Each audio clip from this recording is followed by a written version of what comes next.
ship as well. Then he starts talking about Marlowe. Okay. And then the narration shifts from this man, the one who is narrating the story, to Marlowe. Okay. And then we have Marlowe who is narrating the whole story. So the first box, the first frame was of the first narrator, and the second frame is of Mr. Marlowe. Okay, so this type of technique, this writing technique, it comes under both modern age and postmodern age as well. I hope this is clear to you. Okay, now I want one of your fellows to just summarize the novel so that we formally start our lecture. Someone please just give me a little gist of the story.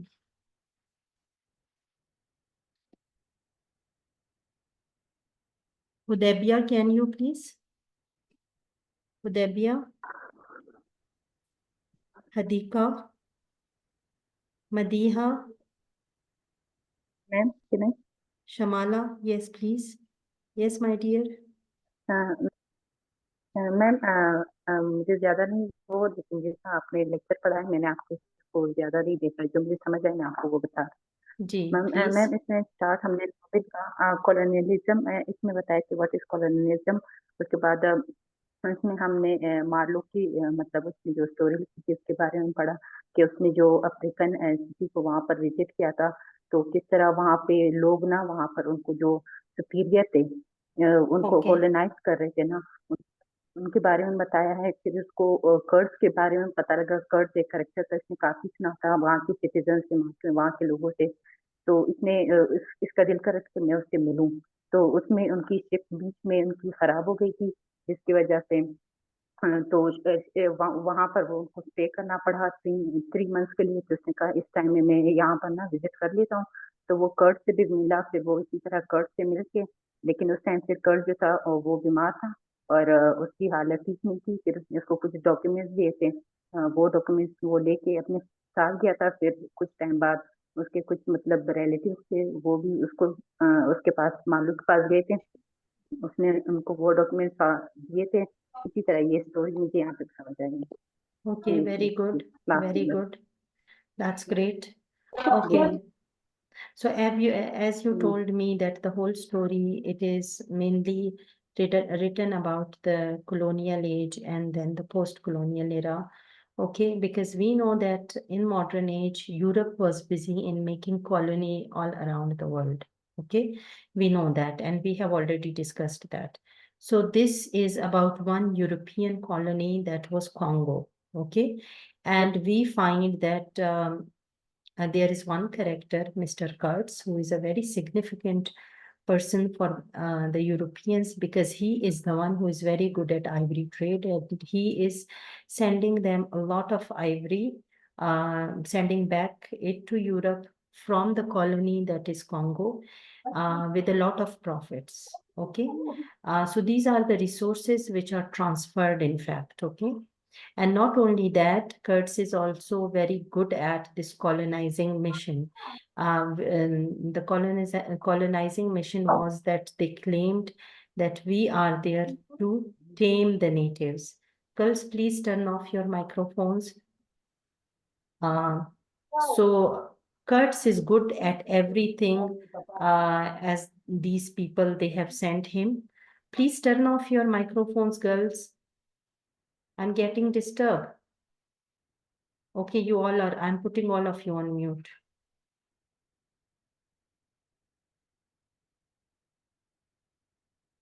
Okay, so I told you that Kurtz is good at both these things, okay?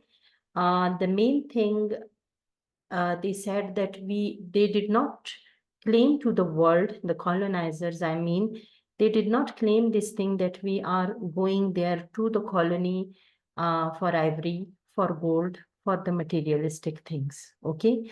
The main purpose was that we are going there to civilize the native who is uncivilized, okay? And this thing is very much reflected in this novel.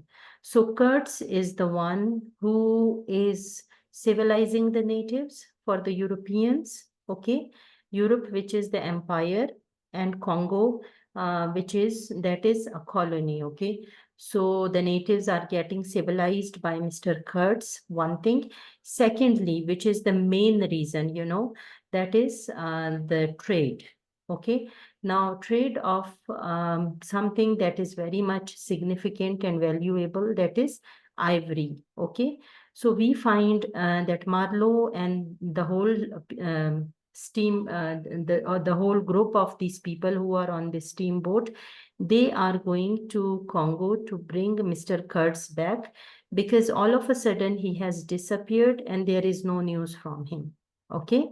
And then we find that Mr. Marlowe and this whole group, they reach there, and his first encounter with the natives, which is just narrated in a very derogatory sense, which makes this novel a colonial discourse. I told you that day that the colonial discourse is that discourse which defines the native. And how does the colonial discourse define the native? It defines him as something that is what? As someone who is not civilized, okay? Who is brutal, who is like a cannibal. So we find that the first encounter of Marlowe with the natives is that he finds a number of natives who are just governed by some white people, and they are chained in their necks. I have already discussed this thing with you. Now, this is one picture that they are someone who are lesser than the animals. Okay, they are even lesser than the animals. So of course, if someone is behaving like animals, he has to be civilized to become like a human. Okay, this is one part of the picture. The second part is that the Europeans, that the colonizers are treating them someone very inferior, someone like less than the animals, okay, the way they are treating them. So these are two pictures. The first picture is that comes under the category of colonial discourse. Okay, girls, I hope colonial discourse is clear to you. It is the discourse that defines the native as someone inferior. Okay. Then we find that Marlowe reaches here and he encounters a man who is again a European, and this is the first station where Marlowe reaches, okay? And this person, he's a clerk, okay? He is also a complete representation of cleanliness. Like the dresses he wear are white and they are starched dresses. He is clean, he is neat, he is a complete representation of whiteness, but at the same time, he is very corrupt.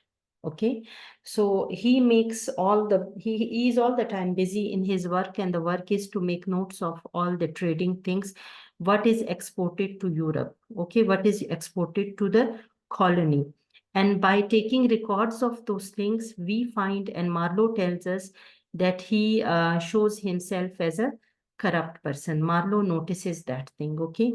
And then we come to know that there is some problem in Marlowe's steamship. And after some months of working on that, this whole thing comes in the first part of the novel. Okay. So after probably for 3 months, he works on the steamship and amends it, and then starts his journey to the main station to get to Mr. Kurtz. Okay.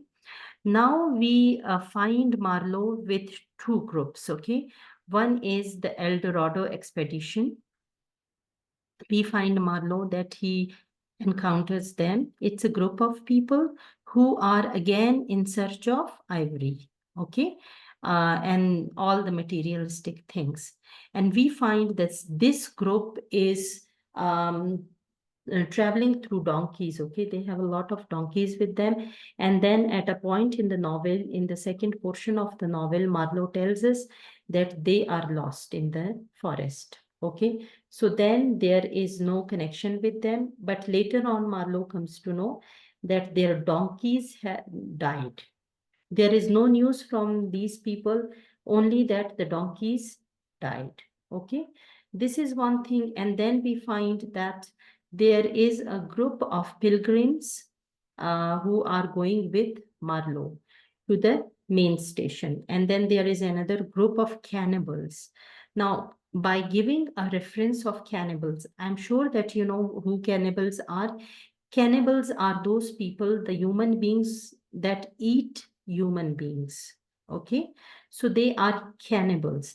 Now, why the cannibals are mentioned here? So the this European discourse, or we can say the colonial discourse, is saying that native is a cannibal. Okay, and who, like, it is a trait of the animals to eat their fellow beings. Okay, animals do not differentiate between their own fellow beings. Okay, so if a human being is having this trait or this attribute, it means he is just lesser than the human beings. Okay, it has you can say status of an animal, right? So there is a group of cannibals as well with him on the steamship. So they start their travel, and then we find that Marlowe just listens his uncle talking to the manager, who is also traveling with him to the main station, and they are talking about Kurtz, okay? And they are saying that Kurtz is very much ill, and he has done some corruption in the ivory trade. Instead of profiting the colony, he made himself very rich, okay? And then, like, they are talking about these things, so Marlowe comes to know about their intentions as well. Okay, so we find Marlowe, he is a little hurt from these people, and then we find. What is Marlowe? Keep quiet, baby. And then we find that they're about to reach the main station on their way. It is full of difficulties, okay? On their way, they are attacked by the natives. Now they find that from all four corners, they are attacked, and they attacked with the gunshots and also arrows, okay? So these pilgrims and the cannibals, they of course they just retaliated, and they also wanted to fight back. So there was a person, helmsman, okay, the one who is taking care of the steamboat. He tries to fight, and then he gets shot by them, by the natives, and he dies. Now, this thing is very much traumatizing for Marlowe, because his feelings are associated with this man. And also now he is the one who is taking care of the steamboat. So finally they just reach there, and Helmsman is dead. Okay. And here the cannibals say that we are very hungry. We have not eaten anything. Okay. And Marlowe says that these cannibals, they somehow have a little civilization left in them, because they have their fellow people on the ship, but they are not eating them, the white people, okay? Like the cannibals who are natives, they are taking care of the white people, and they are not eating them, okay? Even though they are very, very hungry. So finally, we find them, Helmsman has his dad, and they have just reached to the main station, okay? So when they board, they find a Russian, and the Russian is narrating story to them about Mr. Kurtz, and he tells them that they are safe now, and the attack was from the natives, because the natives loved Mr. Kurtz very much, and they do not want Mr. Kurtz to go back with them. Okay, so Mr. Kurtz, in fact, is dead. He is not there anymore. But these people do not even want his dead body to go there. Fine. So these people, according to this man, Russian, who himself is also very much impressed of Mr. Kurtz. And after Mr. Kurtz, he is taking care of all the accounts and the business, right? And he tells Marlowe that Mr. Kurtz is so much popular among the natives that they love him. And then he tells him that the reason behind the natives loving Marlowe is that Kurtz has killed, invaded, conquered many places for these natives. Okay, so here Marlowe thinks that Kurt has lost his own sense of civilization, because conquering someone, invading someone, and killing people is something very negative. Okay, and then Marlowe also thinks that he has lost the helmsman, and this is something very like Mr. Kurtz is not even worth to lose human lives for him. Okay, like he was not such a significant man as the empire is thinking of him. Why is he not a significant man? Because he has just lost about his own teachings. And in this mission of civilizing the native, he himself has become like the native. Okay, he has just adopted each and everything that belongs to the native. That is brutality, killing, becoming wild. Okay, these all were the things which were very much present in Mr. Kurt's personality.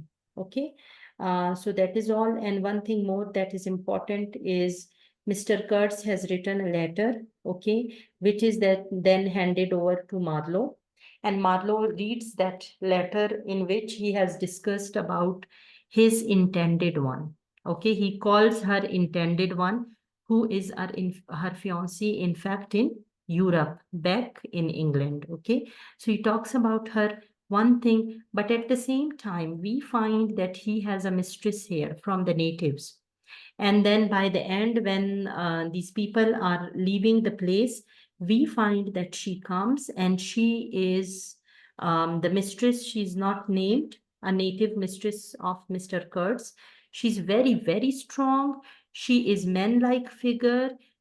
She is beautiful, and she, like, by showing her character as a strong character, the writer is drawing a comparison between the European lady and the native lady, the African lady, who is very strong. And she is so strong that even the other natives, they are obeying her, okay?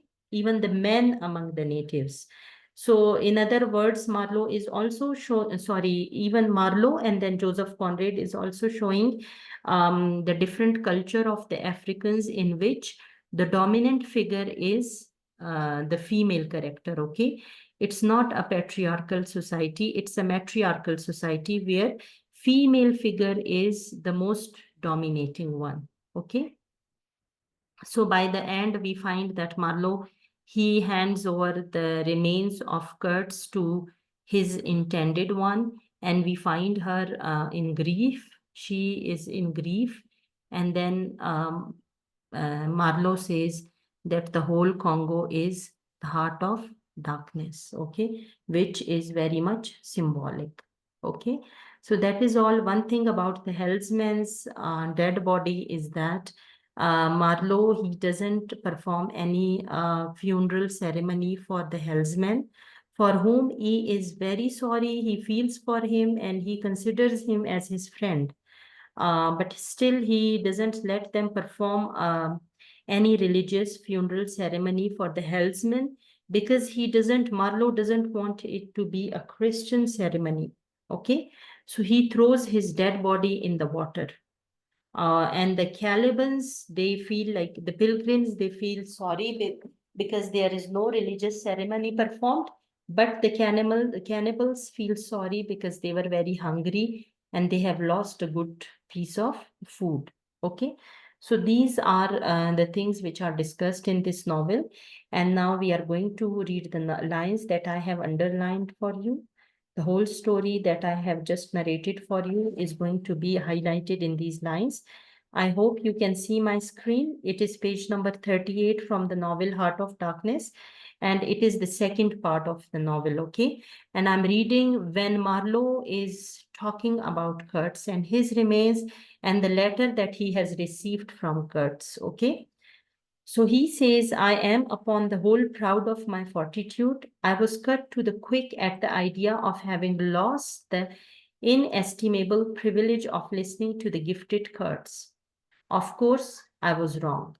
The privilege was waiting for me. Oh, yes, I heard more than enough. And I was right too. A voice, he was very little more than a voice. And I heard him. It, this voice, other voices, all of them were so little more than voices, and the memory of that time itself lingers around me, impalpable like a dying vibration of one immense jabber. Silly, atrocious, sordid, savage, or simply mean, without any kind of sense, voices, voices, even the girl herself now. Now, Marlowe is saying, you remember, he is even calling him the gifted Kurtz. And then, of course, I was wrong. Then he's saying I was wrong. He was not the gifted Kurtz. So, for all these things, all the voices are vibrating in his mind, the voices which are saying that Kurtz is a gifted man, and then the voices that are in his mind, that why did he lose so many lives, the whole journey, the whole thing, for Kurtz, who doesn't even deserve this thing. Okay, because according to Marlowe, he himself has become a native now. Okay, and then he says he was silent for a long time. I laid the ghost of his gifts at last with a lie, he began. Suddenly, girl, what did I mention? A girl. Oh, she's out of it completely. They, the women, I mean, are out of it, should be out of it. We must help them to stay in that beautiful world of their own, lest our gets worse. Oh, she had to be out of it. You should have heard the disinterred body of Mr. Kurt saying, my intended. I told you he said this word, my intended, for the fiancé, okay? You would have perceived directly then how completely she was out of it.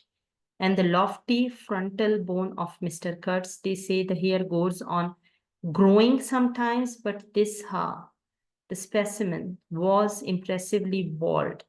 The wilderness had patted him on the head, and behold, it was like a ball.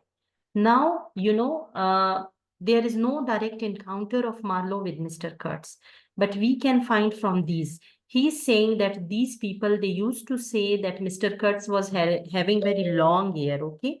But now what has happened that the head which he found was bald, okay? So what he has found is bald, and it is just like a ball, an ivory ball. It had pierced him, and lo, he had withered. It had taken him, loved him, embraced him, got into in his veins, consumed his flesh. Now, what has got into his veins, what has consumed his flesh is ivory. So Marlowe is saying that Kurtz was so materialistic and he was so much lost for ivory that that ivory has gone into his flesh, into his blood. Okay, so he's saying taken him, loved him, embraced him, got into his veins with, with his blood, consumed his flesh, and sealed his soul to its own by the inconceivable ceremonies of some devilish initiation. He was its spoiled and pampered favorite. Ivory. I should think so. Heaps of it. Stacks of it. The old mud shanty was busting with it. You would think there was not a single tusk left either above or below the ground in the whole country. So Marlowe is saying it seems as if he has taken all the elephants of the whole country and taken the ivory, okay, from them, as if nothing is left behind. Okay, so he has taken all the ivory, and that ivory has gone into his head, that ivory has gone into his veins, it has also consumed his flesh, and now it has penetrated very much down into his soul as well. So simply Marlowe, in other words, tries to tell us that this representative of the of the empire was such a materialistic person, and the main phase of his life is spent for these materials, for himself and for the empire, okay, mostly for himself personally and for the empire as well. So he has done, what has he done in his life? To make the materialistic things only. And then I'm reading from these highlighted, from the second paragraph on this page, the highlighted lines. Then he says, it appears these niggers do bury the tusks sometimes, but evidently they couldn't bury this parcel deep enough to save the gifted Mr. Kurtz from his fate. We filled the steamboat with it and had to pile a lot of that on the deck. Thus he could see and enjoy as long as he could see, because the appreciation of this favor had remained with him to the last. You should have heard him say, my ivory. Now he's saying that our steamboat was full of ivory, okay? We just loaded it on the deck, okay, and it is full of it. And then he's saying that let Kurtz be happy of this thing, okay? Because he used to say that my ivory, this ivory, it is my possession, it belongs to me. Oh, yes, I heard him, my intended. Then he used to talk about his intended back in Europe. Okay. My ivory, my station. This station is mine. And this river, which is the Congo River, is also mine. And my everything belonged to him. It made me hold my breath in expectation of hearing the wilderness burst into prodigious peal of laughter that would shake the fixed star in their places. Everything belonged to him, but that was a trifle. The thing was to know what he belonged to, how many powers of darkness claimed him for their own. That was the reflection that made you creepy all over. These are very philosophical lines. If we read in between the lines, the writer is telling us that how he has spent his life for the materialistic things by saying my fiancé, my intended, my river, my ivory, my island, everything mine, mine, mine. So in this wilderness, he's saying that it seems as if this darkness is laughing at him, okay, by saying that these everything is mine. Now he's dead and nothing is left for him. So he says he had taken a high seat amongst the devils of the land. Who are the devils of the land? The natives. I mean, literally. You can't understand, how could you, with solid pavement under your feet, surrounded by kind neighbors ready to cheer you or to fall on you, stepping delicately between the butcher and the policeman, in the holy terror of scandal and gallows and lunatic asylums. How can you imagine what particular region of the first ages a man's untrammeled feet may take him into the way of solitude? Utter solitude without a policeman, by the way of silence, utter silence, where no warning voice of a kind neighbor can be heard, whispering of public opinion. Now here we find that there is a different opinion of Conrad, and then of course of Marlowe. Okay, how a different opinion? Because he's saying it was not a very good experience for Mr. Kurtz, because here he is the god among the devils, who are the natives.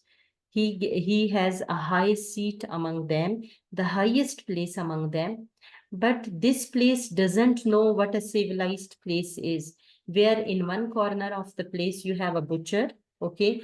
On the other corner of the place you have a policeman. It is a civilized society like Europe, like the empire, where you have your neighbors who can listen to you. So it is a very different experience to